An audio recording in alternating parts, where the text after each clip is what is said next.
UN अक़वाम मुत्तहिदा के दफ्तर New York में इंसदाद मंशियात की रोकथाम और क्राइम ये UNODC में शोबे तहक़ीक़ रिसर्च और तजज़िये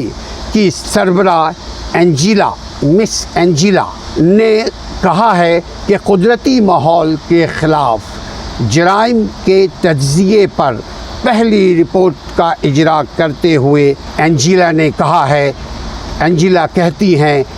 हैं कि दुनिया भर में माहौलियाती तहफ़्फ़ुज़ के हवाले से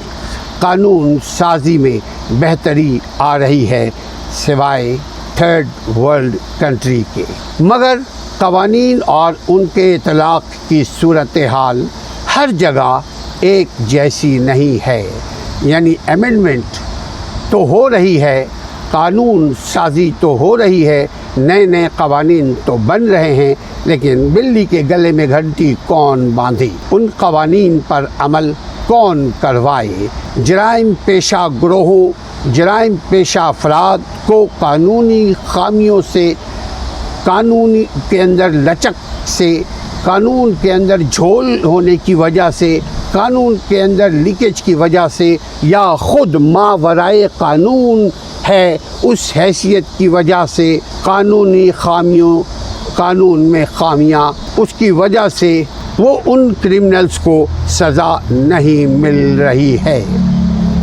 ये रिपोर्ट एंजिला ने पेश किया। ये रिपोर्ट ऑस्ट्रेलिया के दारुल हुकूमत वयाना में जारी की गई थी। इसमें UNODC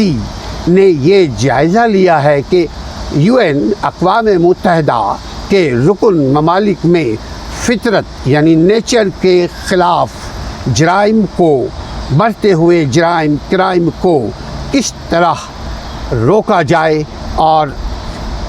हम लोग उसको किस तरह देख रहे हैं, और उनके यहाँ माहौलियाती क़वानीन की ख़िलाफ़ वर्जी पर कौन सी सज़ाएँ रखी गई हैं। फितरत का नुकसान हो रहा है, नेचर का नुकसान हो रहा है, चरिंद परिंद नापैद होते जा रहे हैं। ये उन ममालिक की बात है जहाँ इंसानों के हुकूक़ मिलने के बाद जानवरों के हुकूक़ भी मिलने शुरू हो गए हैं।